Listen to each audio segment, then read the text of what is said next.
pagi Bapak Ibu yang dikasihi Tuhan kita Yesus Kristus. Selamat beribadah di rumah masing-masing. Kita mau mempersiapkan diri kita di hadapan Tuhan.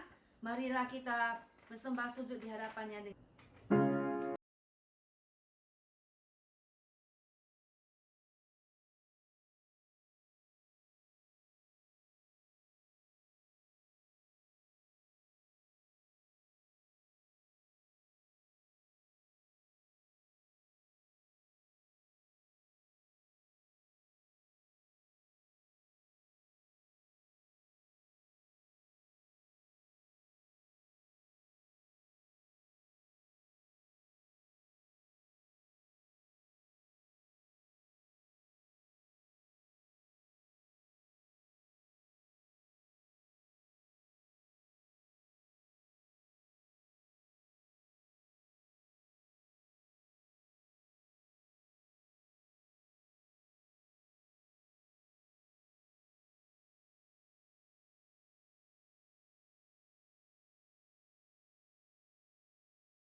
Beribadahlah kepada Tuhan dengan sukacita.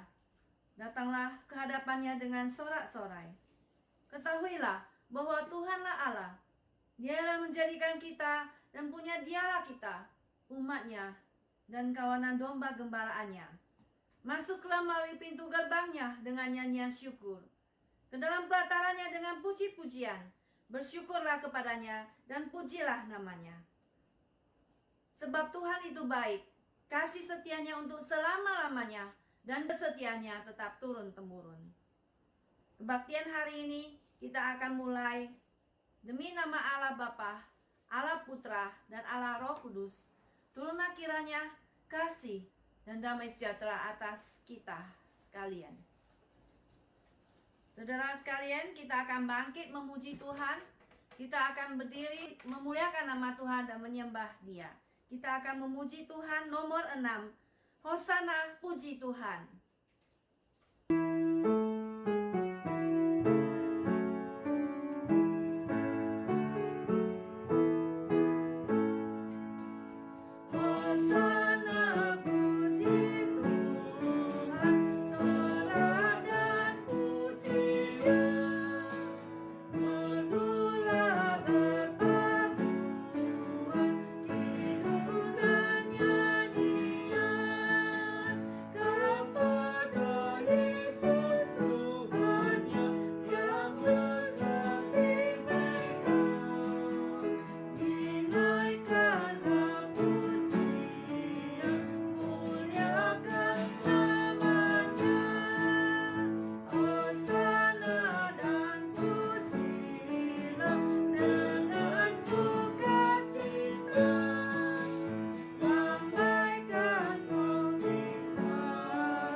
Bapa Surgawi, kami syukur pada Engkau ya Tuhan, di mana pada pagi hari ini kami boleh menyembah Engkau Tuhan, untuk mendengarkan firman-Mu. Biarlah Bapa Engkau bekerja di tengah-tengah kami, di rumah kami masing-masing, agar kami semua bersembah sujud di hadapan-Mu dan mengenal Engkau Tuhan. Yang Bapa, biarlah Engkau memberkati ibadah kami, dari awal sampai akhirnya Tuhan, kami serahkan ke dalam tangan Engkau. Biarlah nama Tuhan yang ditinggikan di tengah-tengah kami. Hanya di dalam nama Tuhan Yesus kami berdoa. Amin. Hormat diberi bagi Bapa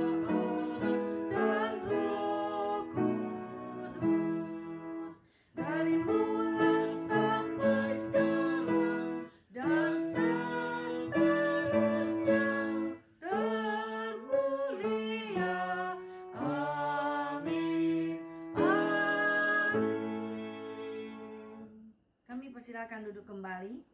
Pada saat ini kita kembali akan memuji Tuhan. Nomor 44, Tuhanku yang ajaib.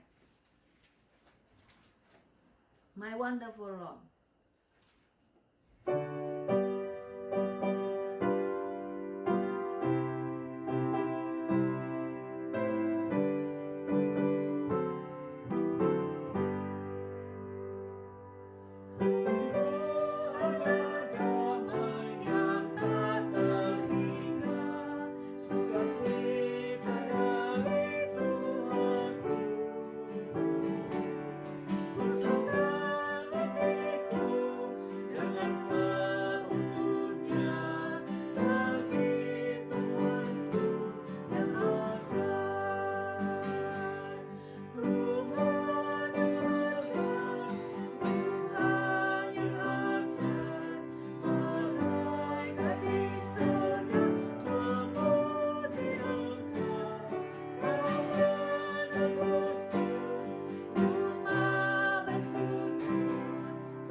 Saat ini kita akan masuki pengakuan iman rasuli. Bersama dengan gereja segala abad dan tempat, mari kita saudara sekalian kita bangkit berdiri. Kita akan bersama mengucapkan pengakuan iman rasuli. Aku percaya kepada Allah, Bapa yang Maha Kuasa, Khalik langit dan bumi, dan kepada Yesus Kristus, anaknya yang tunggal, Tuhan kita, yang dikandung daripada Roh Kudus, lahir dari anak darah Maria, yang menderita sengsara di bawah pemerintahan Pontius Pilatus, disalibkan, mati dan dikuburkan, turun ke dalam kerajaan maut. Pada hari yang ketiga, bangkit pula dari antara orang mati, naik ke surga, duduk di sebelah kanan Allah, Bapa yang Maha Kuasa, dan dari sana Ia akan datang untuk menghakimi orang yang hidup dan yang mati. Aku percaya kepada Roh Kudus, gereja yang kudus dan am, persekutuan orang kudus, pengampunan dosa, kebangkitan tubuh, dan hidup yang kekal. Amin. Saat ini saudara sekalian kita akan masuk kepada doa syafaat. Mari kita bersama-sama berdoa. Bapa Surgawi, kami tak syukur pada Engkau ya Tuhan, di mana kami boleh beribadah pada Engkau meskipun di rumah kami masing-masing. Bapa, kami berdoa Tuhan untuk semua hamba Tuhan dan semua gereja Tuhan. Biarlah kami terus menjalankan misi amanah agungmu Tuhan, dimanapun kami berada. Biarlah roh kami menyalanya untuk Engkau Tuhan. Dan kami mengucap syukur ya Tuhan, di mana Bapa Engkau telah menyertai gereja kami, gereja Cornerstone Baptis Injil Indonesia yang telah Engkau sertai selama 8 tahun, di mana pada tanggal 1 Juli kemarin telah mereka ulang tahun yang ke-8. Kami tak syukur pada Engkau ya Bapa, di mana Engkau telah memberkati gereja ini Bapa. Terima kasih Bapa, Engkau terus menyertai gereja ini Tuhan. Dan biarlah gereja ini boleh menghasilkan buah-buah bagi kerajaan-Mu ya Tuhan. Menghasilkan jiwa-jiwa untuk kemuliaan bagi nama Engkau Bapa. Dan kami Bapa, Engkau terus menambahkan jiwa-jiwa bagi gereja ini, menambahkan jiwa yang diselamatkan, dan juga menambahkan orang-orang yang mengasihi-Mu Tuhan untuk melayani-Mu Bapa. Dan kami ingin berdoa ya Bapa dalam surga untuk teman-teman kami yang sakit mencari pekerjaan. Tuhan, Engkau memberkati mereka dimanapun mereka berada Tuhan, agar mereka diberkati oleh Engkau. Dan orang-orang yang sakit Tuhan, yang kena COVID dan sebagainya, Tuhan jamah dan sembuhkan mereka ya Bapa. Dan kami ingin berdoa Bapa dan menyerahkan negara Amerika ke dalam tangan Kau, berkati Presiden Trump dan juga semua kabinetnya, terutama untuk menjelang pemilu yang akan datang ini Tuhan. Berkatilah negara ini, jauhkan daripada segala kerusuhan dan segala anarki Tuhan. Biarlah mereka hidup takut kepada Engkau Bapa. Terima kasih Bapa, dan berkati juga negara Indonesia, berkati juga COVID yang masih ada Tuhan, agar semua boleh dijauhkan daripada sakit penyakit dan nama Tuhan dipermuliakan. Dan kami berdoa biarlah mujizat-Mu Tuhan terjadi, dan biarlah orang-orang hidup takut pada Engkau dan menjauhkan diri dari semua dosa Tuhan. Dan biarlah Tuhan COVID ini boleh segera berlalu Tuhan. Terima kasih Bapa. Dan kami ingin menutup doa ini dengan doa yang diajarkan oleh Tuhan Yesus kepada setiap kami. Bapa kami yang di surga, dikuduskanlah nama-Mu, datanglah kerajaan-Mu, jadilah kehendak-Mu, di bumi seperti di surga. Berikanlah kami pada hari ini makanan kami yang secukupnya. Ampunilah kami yang kesalahan kami, seperti kami juga ampuni orang yang bersalah pada kami.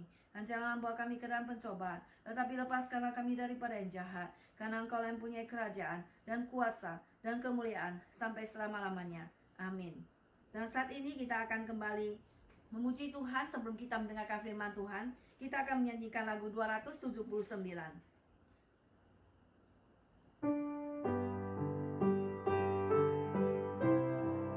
Memperkenankan hati Tuhan, to be a man after God's heart.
Persilakan kepada Pendeta Saud untuk menyampaikan firman Tuhan kepada setiap kita.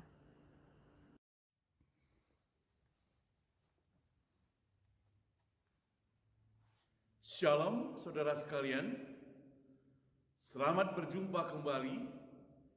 Kita kemarin baru memperingati Hari Kemerdekaan.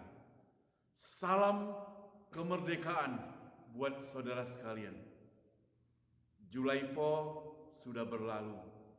Hari ini kita masuk pada tanggal 5 Juli. Kembali kita akan merenungkan firman Tuhan. Saudara, saya mengajak kita membaca di dalam kitab Amsal pasal 8 ayat 11. Amsal 8 ayat 11. Demikian saudara firman Tuhan. Amsal 8 ayat 11. Karena hikmat lebih berharga dari permata. Apapun yang diinginkan orang tidak dapat menyamainya. Karena hikmat lebih berharga dari permata. Apapun yang diinginkan oleh orang tidak dapat menyamainya. Satu ayat lagi saudara dalam Pengkhotbah. Pengkhotbah pasal 9 ayat 16. Pengkhotbah pasal yang ke-9 ayat 16, demikian firman Tuhan. Saya bacakan buat saudara sekalian. Kataku, hikmat lebih baik daripada keperkasaan, tetapi hikmat orang miskin dihina, perkataannya tidak didengar. Demikian firman Tuhan. Saudara, ada 2 ayat yang sudah kita baca. Nanti kalau sempat beberapa ayat lagi akan kita lihat lagi di dalam Alkitab. Berbahagia kita orang yang percaya, orang yang berhikmat, terutama hikmat dalam Tuhan. Tuhan memberkati. Kita berdoa. Allah Bapa kami yang di surga, kembali kami datang ke hadapan-Mu Tuhan, di dalam rangka memperingati hari kemerdekaan, Independence Day. Kami bersyukur kepadamu, karena Engkau telah menang atas dosa, sehingga kami sebagai orang percaya boleh dibebaskan dari dosa. Oh Tuhan, kiranya pembebasan dari dosa ini berjalan nyata dalam kehidupan kami, supaya hari-hari kami tidak terikat lagi dalam dosa. Pakai hamba-Mu yang berdosa ini, berikan hikmat kepadanya, supaya firman Tuhan yang disampaikan sungguh-sungguh boleh jadi berkat bagi kami semua, boleh jadi nasihat, boleh jadi teguran, boleh jadi inspirasi pembelajaran bagi kami semua. Hanya dalam nama Tuhan Yesus kami semua sudah berdoa. Amin. Saudara, di dalam 2 ayat yang kita baca pada hari ini, kita melihat ada kata yang terulang, yaitu kata hikmat. Itu sebabnya saudara, saya ingin mengajak kita merenungkan terhadap kata hikmat ini. Satu pertanyaan saudara, apa yang membedakan antara harta kekayaan kita dengan hikmat? Apa yang menjadi perbedaan? Nah, pertanyaan ini menjadi gampang-gampang susah untuk dijawab, sebab secara manusia kedua barang ini tanda kutip penting. Siapa yang berani mengatakan aku tidak membutuhkan harta? Siapa pula yang berani mengatakan aku tidak membutuhkan hikmat? Buktinya saudara, setiap hari kita bekerja keras, setiap hari kita duduk berpikir, setiap hari kita mendorong anak kita belajar mati-matian, semuanya adalah untuk apa saudara? Untuk supaya masa depan mereka, masa depan kita lebih banyak harta, supaya kita merasa hidup aman, hidup tentram. Inilah ciri khas daripada manusia, saudara.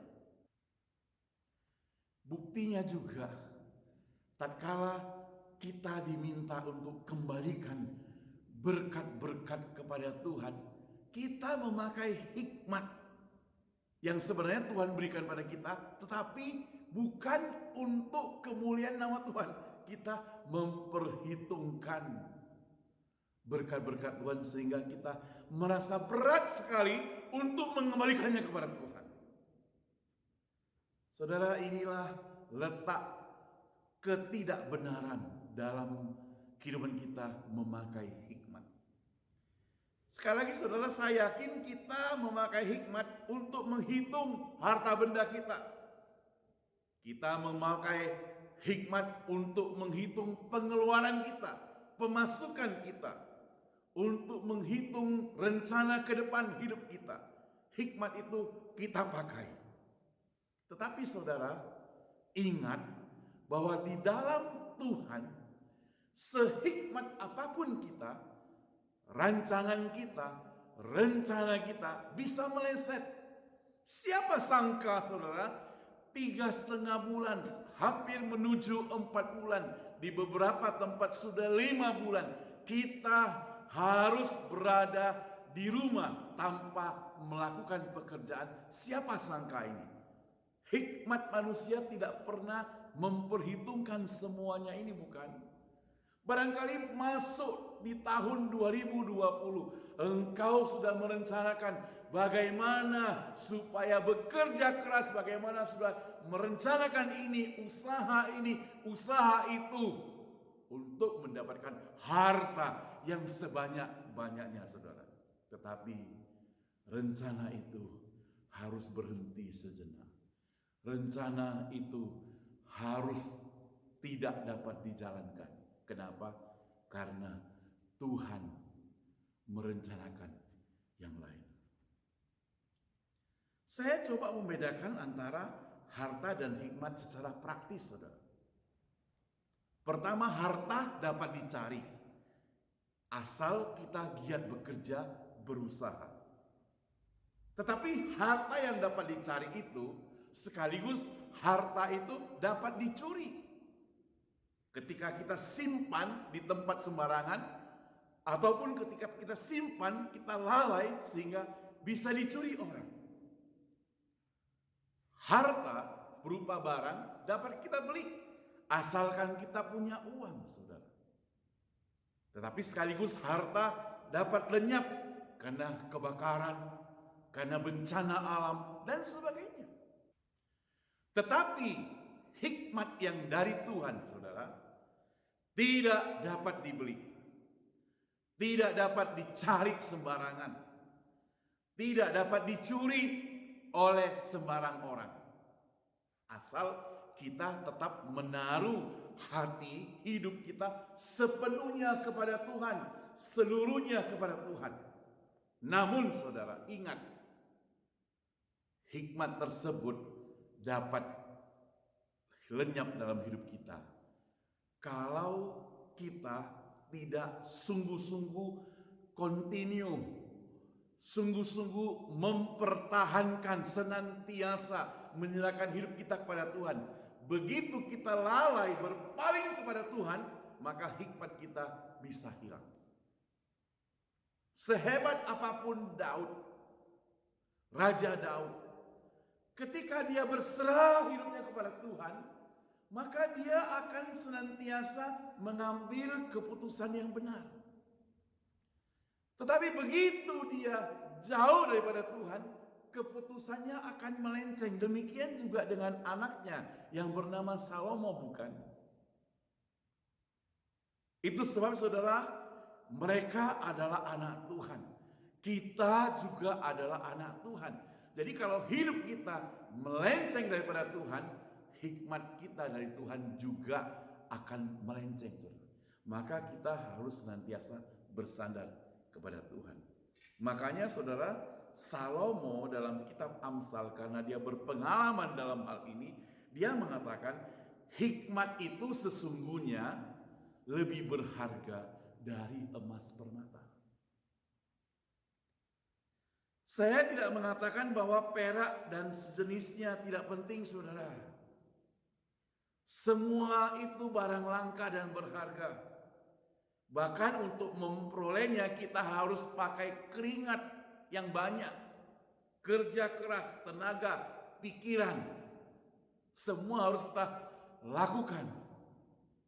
Tapi saudara, sekali lagi, Kalau dibandingkan harta kita seberapa banyak pun yang ada di dunia ini dengan hikmat, maka hikmat itu lebih berharga dari segala harta benda kita.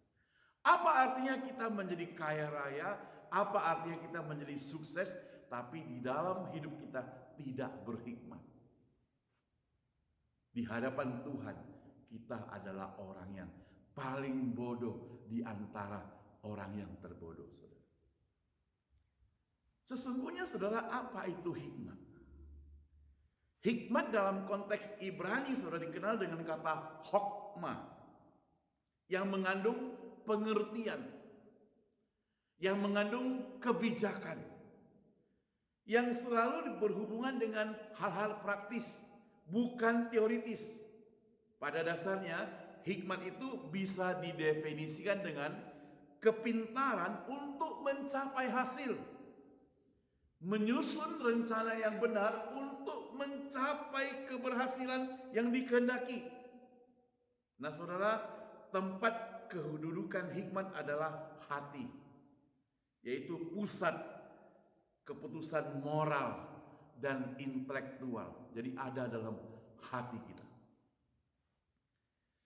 Saudara, bandingkan dengan 1 Raja-Raja pasal 3. Mari kita buka 1 Raja-Raja pasal yang ketiga. Saya mengajak kita baca 1 Raja-Raja pasal 3 ayat 9 dan ayat 12. Demikian ayat 9 saudara. Maka berikanlah kepada hambamu ini hati yang faham menimbang perkara untuk menghakimi umatmu, dan dengan dapat membedakan antara yang baik dan yang jahat. Sebab siapakah yang sanggup menghakimi umatmu yang sangat besar ini? Itu merupakan kutipan dari doa Salomo, saudara. Di ayat ke-12 mencatat, maka sesungguhnya aku melakukan sesuai dengan permintaanmu itu. Sesungguhnya aku memberikan kepadamu hati yang penuh hikmat dan pengertian, sehingga sebelum engkau tidak ada seorang pun seperti engkau, dan sesudah engkau takkan bangkit seorang pun seperti engkau. Itu demikian Tuhan katakan kepada Salomo. Jadi pakai hati. Boleh dikatakan Salomo adalah orang di dalam legenda sejarah manusia, dia adalah orang yang paling berhikmat. Hati yang paham untuk menimbang, hati yang paham untuk menakar, supaya waktu menghakimi menghasilkan keputusan yang adil, karena di dunia ini sudah penuh dengan ketidakadilan. Demikian doa daripada Salomo, saudara. Dalam konsep Ibrani, kata hikmat sendiri berbentuk feminim, saudara, berbentuk perempuan. Dan dalam pasal 8, hikmat itu dipersonifikasikan dengan wanita yang harus dikasihi, dimuliakan, dinikahi. Sedangkan dalam konsep Yunani, saudara, kata hikmat dibaca Sophia. Jadi kalau ada orang bernama Sophia, itu berasal dari kata hikmat, yang juga bersifat praktis, artinya kemuliaan, kebijaksanaan. Hikmat sendiri jarang berbentuk netral, saudara. Ia adalah karunia Allah untuk mengajarkan dan melakukan yang terbaik. Kalau untuk melakukan dan mengajarkan yang jahat itu bukan hikmat. Amsal menyebutnya, maaf, kata pelacur atau wanita bodoh. Saya lebih setuju dengan kata licik. Jadi lawan dari kata hikmat itu licik. Saudara, menurut Robert Alden, seorang penulis buku perilaku yang bijaksana, di sana dikatakan bahwa menurut beberapa pakar teologi, mereka mencoba memberikan penjelasan tentang hikmat yang rinci mengenai personifikasi dan lukisan tentang ciptaan, khususnya pasal 1 dalam Kejadian ayat 22 sampai ayat 31. Tetapi tidak ada teori yang meyakinkan saudara. Nah saudara, salah kalau kita juga mengira bahwa hikmat merupakan oknum Tritunggal. Tuhan atau istri Tuhan atau agama lain yang kemungkinan ada yang percaya bahwa Tuhan bersuami atau beristri. Tetapi dalam perjanjian lama itu sekali lagi saudara tidak ada. Beberapa orang coba menyamakan hikmat dengan Tuhan Yesus dengan memakai ayat 22 kalau di dalam Alkitab kita dan seterusnya sebagai dukungan untuk membandingkan dalam Yohanes pasal 1 ayat 1. Nah, saudara, jadi lebih tegas lagi di sini Alkitab mengulangi di dalam Pengkhotbah pasal 9 mengatakan hikmat itu lebih baik dari keperkasaan. Nah, dari uraian yang kita sampaikan di sini, kita bisa membayangkan sekarang apa itu hikmat. Hikmat itu lebih jelas merupakan kerikmah dalam perjanjian lama sebagai undangan untuk pegabaran, kabar baik, kabar Injil, berita yang baik. Hikmat itu sendiri melebihi segala harta kan? Itu sebabnya maka kita lebih condong menguraikan banyak tentang hikmat ketimbang harta benda yang ada di dunia ini. Yang ada dalam kehidupan kita sehari-hari. Yang barangkali kita sudah memilikinya cukup banyak. Saya mengajak kita melihat beberapa tokoh-tokoh Alkitab yang merupakan orang-orang yang saya anggap cukup berhikmat. Ada banyak, tapi karena kita terbatas waktu, kita pilih beberapa hari ini. Pertama, saya menggambarkan bahwa hikmat itu mengalahkan kemarahan. Hikmat mengalahkan kemarahan, saudara. Seorang wanita cantik bernama Abigail, saudara, di dalam 1 Samuel pasal 25, kita gak sempat baca, saudara, tapi ceritanya saudara sudah tahu. Secara manusia, saudara, siapa Abigail? Abigail itu adalah seorang istri pengusaha, suaminya bernama Nabal, ya. Nabal itu artinya bebal, dan di dalam Alkitab dicatat bahwa Nabal itu kasar. Kelakuannya sangat kasar, saudara. Namun laki-laki yang kasar itu ternyata dia bernasib baik, memiliki seorang istri yang bernama Abigail yang hatinya lembut, yang selalu mencari perdamaian, yang hidupnya penuh dengan hikmat. Singkat cerita, saudara, Nabal yang nakal sempat melukai perasaan Daud. Ketika Daud dengan kelompoknya datang untuk menagih berkat tanda kutip, karena Nabal sedang panen bulu-bulu domba di sana, bagi-bagilah. Tetapi apa yang dikatakan? Nabal itu dengan sombong mengatakan, saya tidak mengenal kalian. Dan pada waktu itu, saudara, meluaplah emosi Daud. Dia mau mengarahkan ratusan orang untuk pergi membunuh Nabal. Tetapi lihat di sini ada seorang istri yang bernama Abigail yang penuh kebijakan. Dia datang untuk melembutkan hati Daud. Dia datang untuk menahan kemarahan Daud. Dia datang untuk menjernihkan masalah ini. Dia datang untuk menyelesaikan. Saudara, orang yang tidak berhikmat akan datang memperkeruh masalah. Orang yang tidak berhikmat kalau datang akan memperumit masalah. Persoalan bertambah rumit. Yang tidak harus marah menjadi marah. Yang masalahnya kecil menjadi masalah besar. Itu kalau orang tersebut tidak berhikmat,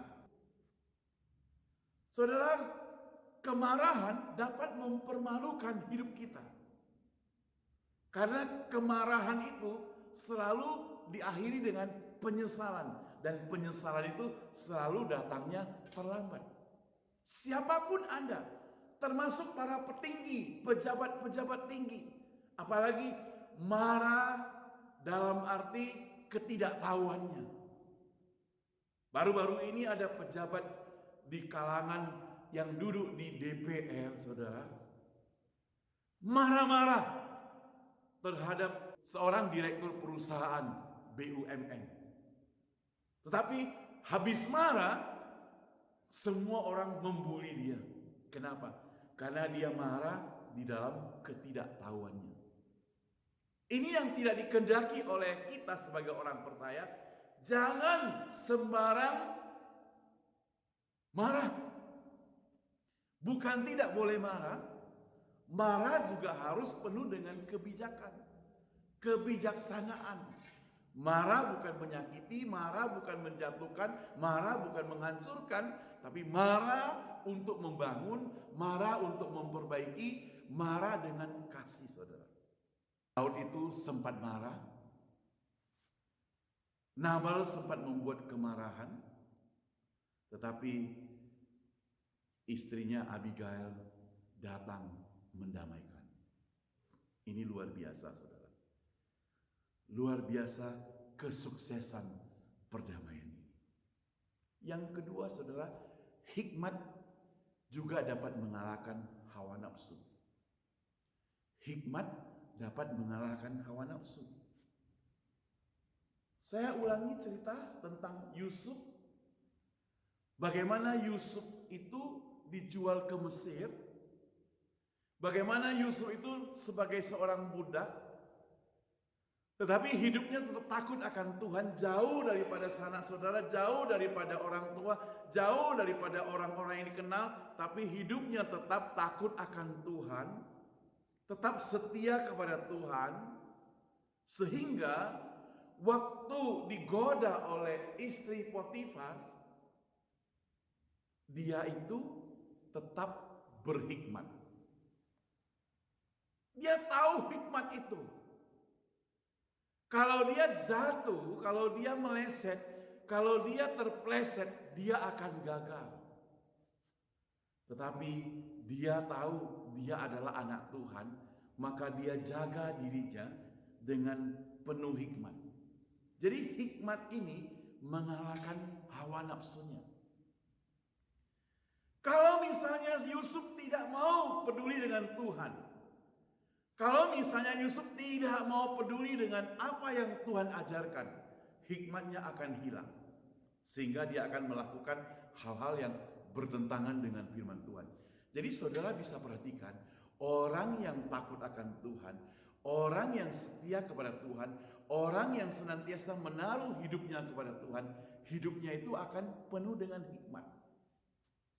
Di dalam menghadapi konsumen, dalam menghadapi rekan kerja, dalam menghadapi partner-partner bisnis, semuanya itu akan diterapkan dengan penuh hikmat. Karena hidupnya itu berisi firman Tuhan. Dia bisa menahan kemarahan tadi yang pertama, dia juga bisa menahan hawa nafsu. Inilah kekuatan daripada hikmat daripada Tuhan. Kita mesti belajar mendapatkan itu, saudara. Maka di dalam Amsal pasal 1 ayat 7 berkata demikian, takut akan Tuhan adalah permulaan pengetahuan. Tetapi orang bodoh menghina hikmat dan didikan. Orang bodoh itu dia akan menghina hikmat dan didikan. Jadi kalau engkau menerima hikmat daripada Tuhan, engkau dan saya menerima hikmat daripada Tuhan, itu berarti apa? Itu berarti kita bukan orang yang bodoh di hadapan Tuhan. Selanjutnya, saudara, hikmat itu juga mengalahkan dosa, saudara. Kali ini kita bertemu dengan seorang nabi yang berani bayar harga. Siapa namanya? Namanya Natan, Saudara. Dalam 2 Samuel pasal 11 sampai 12, di situ dikatakan waktu pergantian tahun biasanya raja maju berperang. Bulan-bulan lalu kita sudah pelajari ada seorang tokoh bernama Daud. Dia naik ke atas suatu rumah melihat perempuan sedang mandi. Kemudian dia tertarik, dia ajak tidur dengan perempuan itu. Kemudian dia tahu siapa suaminya adalah prajuritnya. Singkat cerita dia bunuh prajurit tersebut yang bernama Uria dan mengambil perempuan itu sebagai istri. Perempuan itu bernama Batseba. Tetapi datang Natan menasehati. Datang menasehati dengan penuh hikmat. Tidak gegabah. Dia menasehatinya dengan ilustrasi. Dia menasehatinya dengan sebuah cerita tentang bagaimana ada seorang tuan yang punya domba piaraan yang banyak dibandingkan dengan orang yang miskin hanya punya satu peliharaannya. Disitulah Daud mendengar nasihat dan dia bertobat. Jadi hikmat itu mengalahkan dosa. Jadi orang-orang yang mau menyerahkan hidupnya di dalam hikmat, dia akan terselamatkan, saudara. Maksud saya, orang-orang yang tidak mau serahkan hidupnya dalam hikmat yang daripada Tuhan, hidupnya akan berantakan, saudara. Coba kita lihat dalam 1 Raja-Raja pasal 12. Judulnya adalah pecahnya kerajaan itu. Nanti saudara baca di rumah karena cukup banyak. Saya akan men-share sedikit apa yang saya maksud dengan ini. Suatu peristiwa tragis pernah terjadi, saudara, di lingkungan elit istana. Jadi para pembesar di istana pada waktu itu.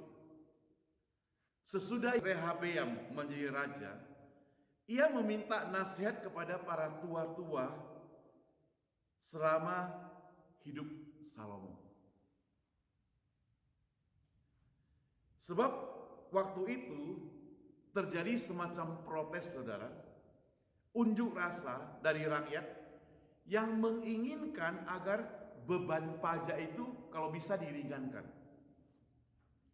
Para tua-tua itu menasehati, jika hari ini engkau mau menjadi hamba rakyat, mau mengabdi kepada mereka dan menjawab mereka dengan kata-kata yang bijak, maka mereka menjadi hambamu sepanjang waktu. Itu nasihat dari orang tua.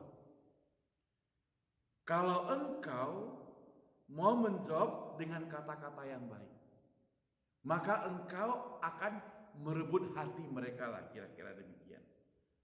Tetapi saudara, Rehabeam mengabaikan penasihat-penasihat itu. Dia datang kepada orang-orang yang sebaya dengan dia, orang-orang muda, lalu memberikan nasihat kepada Rehabeam. Apa nasihatnya? Orang-orang muda itu meminta Rehabeam berkata demikian. Katakan saja, kelingkingku lebih besar dari pinggang ayahku. Dan herannya dan celakanya Rehabeam mendengar nasihat tersebut. Nah, konsep orang yang sebaya itu ingin mengatakan bahwa kalau ayahmu itu dulu menagih pajak dengan yang sekecil itu, tetapi sekarang kelingkingmu saja lebih besar dari pinggang ayahmu. Berarti akan lebih besar lagi. Maka Alkitab mencatat, saudara, terjadi kerusuhan dan pecahlah kerajaan Israel itu menjadi dua bagian. Rehabeam telah mengabaikan hikmat yang diajarkan oleh Salomo. Orang bijak akan menghargai nasihat. Demikian Amsal 9 ayat 9. dan setelah itu bertambah bijak. Orang bijak akan menghargai nasihat dan setelah itu bertambah bijak. Itu pengajaran hikmat daripada Raja Salomo, tapi diabaikan. Nah, bagaimana dengan orang-orang percaya, saudara? Coba Anda perhatikan. Nah, sekarang contoh yang lain, saudara. Dalam Kejadian pasal 3 ayat 1 dikatakan, adapun ular adalah binatang yang cerdik. Waktu itu peristiwa bagaimana manusia pertama jatuh dalam dosa. Karena mereka digoda oleh ular. Ya. Nah, lihat lagi Matius 10 ayat 16 ya. Matius 10 ayat 16 bunyinya demikian. Hendaklah kamu cerdik seperti ular dan tulus seperti merpati. Inilah yang saya sebut dengan hikmat. Sebagai orang percaya, kita harus cerdik seperti ular.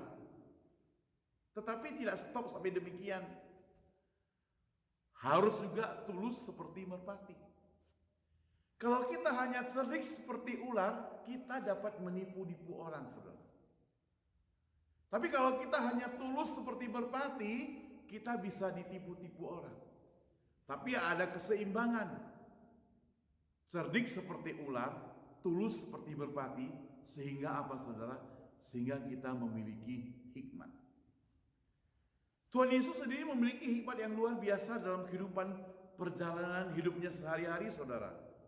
Ada banyak peristiwa dalam hidup yang dia praktekkan itu, yang nyata-nyata dilihat oleh murid-muridnya dan tertulis dalam Alkitab. Ada banyak, tapi hari ini kita lihat 1-2 biji. Ya. Pertama dalam Matius pasal 22 ayat 17 sampai 21. Waktu itu para kaum Farisi bertanya kepada Yesus, "Katakanlah kepada kami pendapatmu. Apakah diperbolehkan membayar pajak kepada kaisar atau tidak?" Saudara, Yesus tidak gegabah menjawab pertanyaan ini.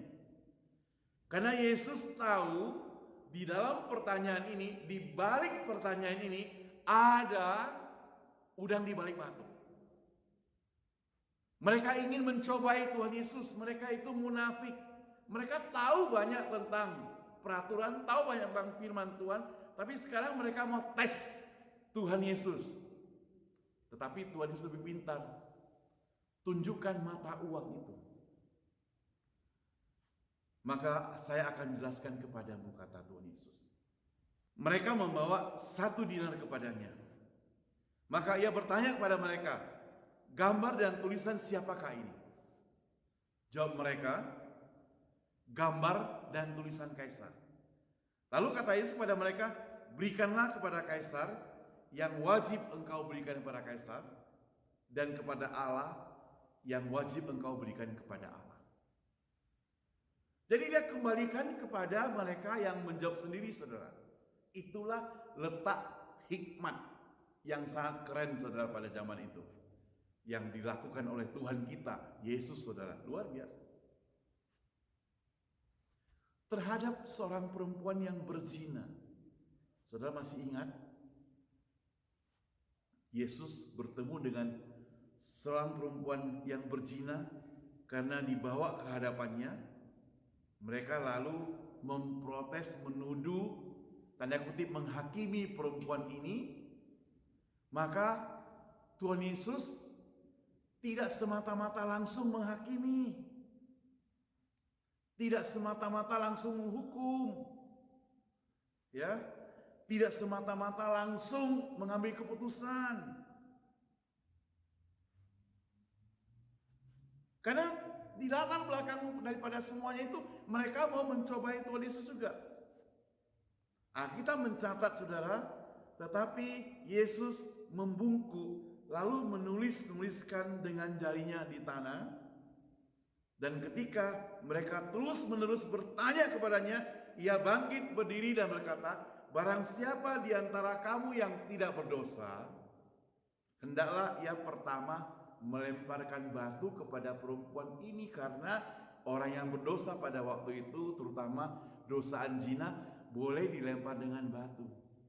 Jadi kalau engkau merasa tidak berdosa, lemparkan pertama kali. Apa yang terjadi, saudara? Tidak satu pun orang yang melempar. Satu persatu mereka undur. Satu persatu mereka tinggalkan tempat itu. Yesus bertanya kepada perempuan itu, apakah mereka menghukummu? Dia katakan tidak. Yesus katakan, saya pun tidak akan menghukum kau. Pergilah dan jangan berbuat lagi.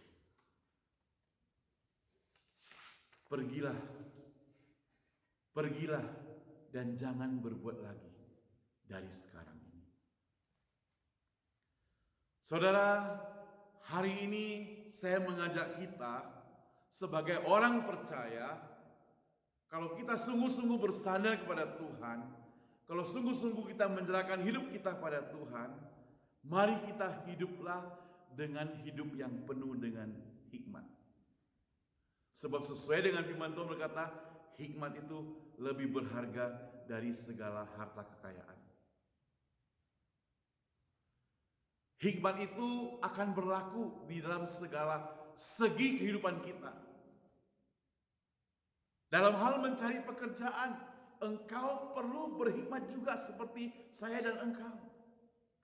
Tidak hanya karena gajinya besar, tidak hanya karena bayarannya tinggi. Engkau dapat bayaran tinggi tapi kerjamu tidak memuliakan Tuhan, bisa saja terjadi. Karena pekerjaan-pekerjaan yang tidak memuliakan nama Tuhan, gajinya biasanya tinggi-tinggi, saudara. Jadi perlu hikmat dalam memilih pasangan hidup. Saya yakin semua orang ingin hidupnya baik. Tapi bukan hanya untuk pilih-pilih orang-orang yang kaya. Pilih-pilih, kalau dia miskin, dianggap bukan pasangan dia. Dihina-hina. Saudara, kalau memang itu merupakan pasanganmu, saudara, tentu walaupun sama-sama tidak punya apa-apa, kita bisa berjuang, bekerja keras dengan takut akan Tuhan, akan mencapai kesuksesan. Apa artinya dia kaya raya tapi dapatnya harta warisan yang kemudian gak tahu dari mana juga hasilnya? Orang yang berhikmat tidak hanya pilih-pilih seperti demikian. Dalam hal mendidik anak juga perlu hikmat daripada Tuhan. Tidak hanya sekedar memberi dia uang. Tidak hanya sekedar transfer dia banyak duit dan sebagainya. Harus perhatikan baik-baik. Bukan hanya sekedar berikan dia pengetahuan, berikan dia sekolah yang terbaik, bukan. Tapi juga harus dididik dengan firman Tuhan, supaya dia takut akan Tuhan. Seperti yang ada di tokoh-tokoh Alkitab, saudara. Bagaimana Daniel itu dididik oleh orang tuanya, sampai dia ke tempat pembuangan pun dia takut akan Tuhan. Bagaimana Yusuf dididik oleh orang tuanya, sampai dia sebagai budak di luar negeri pun dia tetap takut akan Tuhan. Saudara, beranikah atau percayakah engkau kepada anakmu waktu engkau kirim anakmu ke luar negeri, luar kota, dia tetap setia kepada Tuhan, tidak melenceng? Kalau engkau sudah lakukan sampai itu, barulah engkau menjadi orang tua yang berhikmat. Dalam hal berbicara, dalam bertutur kata, kita juga harus berhikmat. Mulut kita bisa katakan yang baik, kata-kata yang memuji, tapi juga kata-kata yang mencaci. Pilihlah kata-kata yang berhikmat. Hikmat daripada Tuhan. Pilih kata-kata yang penuh hikmat. Kadang saya harus minta pengampunan daripada Tuhan kalau terlanjur mengucapkan kata-kata yang kurang berhikmat. Demikian juga Anda barangkali. Karena kita lemah. Perbuatan kita, tingkah laku kita, termasuk juga pelayanan kita, perlu hikmat yang daripada Tuhan. tidak membabi buta, tidak sembarangan.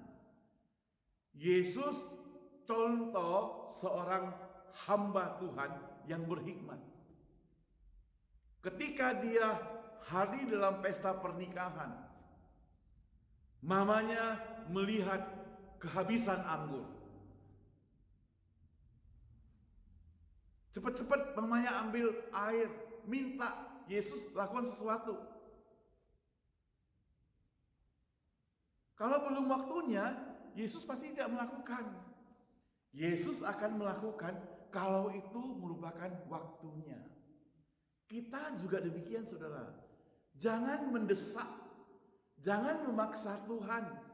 Kalau kita mendesak, memaksa Tuhan, itu namanya kita tidak berhikmat dalam mengambil keputusan sebagai pimpinan, sebagai bos di perusahaan, sebagai kepala rumah tangga. Semuanya itu perlu hikmat daripada Tuhan. Kalau engkau sembarang mengambil keputusan, engkau dan saya akan menyesal. Maukah engkau dan saya belajar dari Tuhan Yesus yang sungguh-sungguh memiliki hikmat yang luar biasa itu? Hikmat yang tidak terkalahkan, hikmat yang lebih berharga daripada emas permata. Mari kita berdoa pada Tuhan supaya kita menjadi anak-anak Tuhan yang berhikmat. Setiap langkah kita, setiap perkataan kita, setiap perbuatan kita, lakukan dengan penuh hikmat daripada Tuhan. Mari kita berdoa. Allah Bapa kami yang di surga, kami bersyukur kepadamu Tuhan, kalau pada hari ini kami belajar tentang hikmat yang daripadamu. Hikmat itu lebih berharga dari emas permata. Tuhan, apa artinya kita punya segala-galanya, tapi kami hidup dengan penuh tidak hikmat. Kami hidup dengan tidak berhikmat daripada Tuhan. Apa artinya itu? Kami rindu Tuhan, kami mau menjadi orang-orang yang berhikmat, penuh bijaksana, sebagai kepala rumah tangga yang bijaksana, sebagai pegawai-pegawai yang bijaksana, sebagai pengusaha-pengusaha yang bijaksana, sebagai orang-orang percaya yang bijaksana, dan sebagai manusia yang bijaksana, yang sesuai dengan hikmat daripada Tuhan. Tolong kami Tuhan, kami mau belajar daripadamu Tuhan. Berikan kekuatan itu Tuhan. Oh Tuhan, pada siang hari ini kami juga berdoa untuk setiap jemaat kami di tempat ini Tuhan.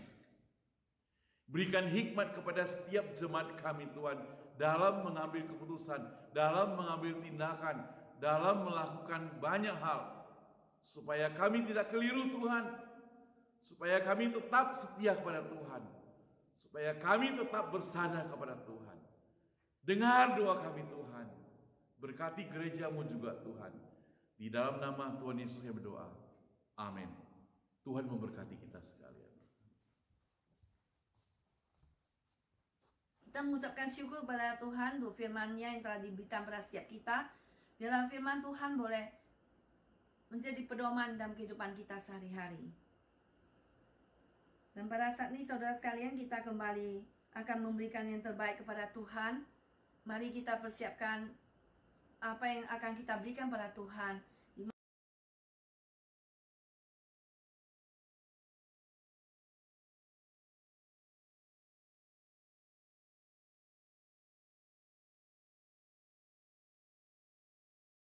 Mana firman Tuhan berbunyi, kembalikan kepada Kaisar apa yang mempunyai Kaisar, dan kembalikan pada Tuhan apa yang kepunyaan Tuhan. Dan pada saat ini kita akan menyanyikan lagu Bila Kau Pernah Cinta Yesus 340.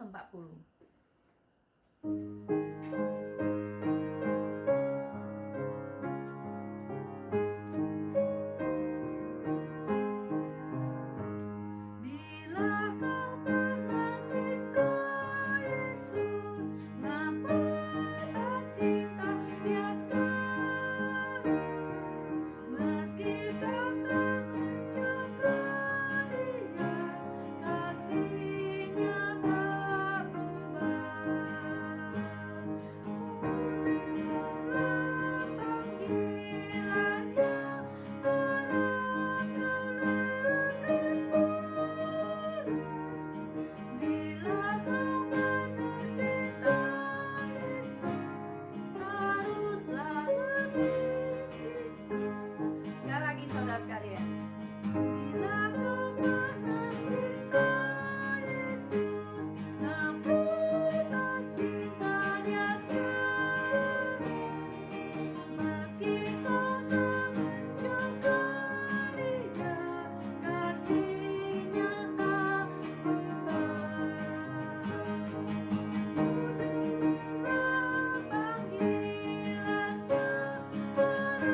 Bila Engkau pernah mencintai Yesus, biarlah sekarang kita lebih mencintai lagi Yesus.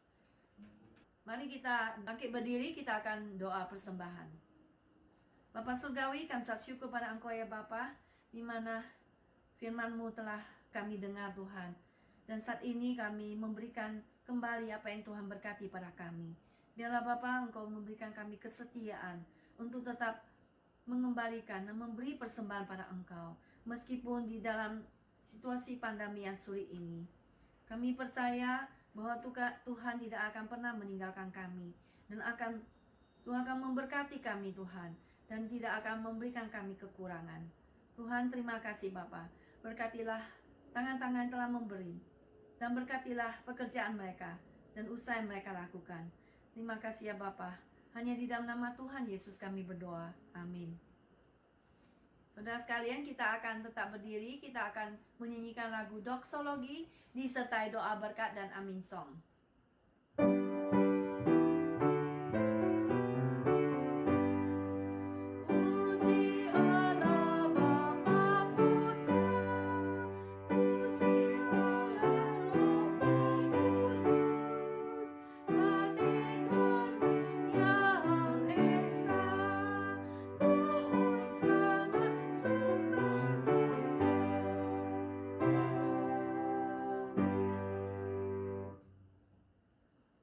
Saudara yang dikasihi oleh Tuhan, terimalah berkat Tuhan. Maka kasih sayang daripada Allah Bapa, pengorbanan dan cinta kasih daripada Tuhan kita Yesus Kristus, dan penghiburan dan pertolongan daripada Roh Kudus menyertai saudara sekalian daripada saat ini sampai Tuhan Yesus kembali. Amin.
Saat teduh kebaktian selesai.